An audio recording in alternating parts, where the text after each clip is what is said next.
มันเชื่องด้วยอ่ะ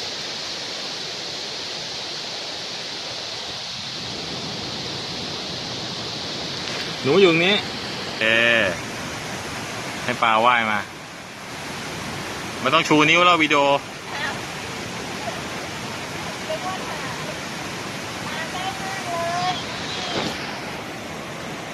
ปลาสีฟ้าด้วยตรงนี้ถ่ายรูปหน่อยหันมาน้ำสีฟ้า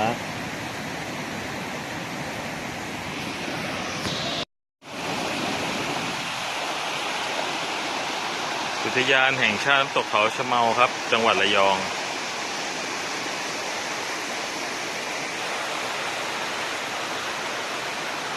อีสานเจ้าพ่อทองครับผมแล้วก็น้ำตกเป็นน้ำตกเตี้ยๆนะครับผม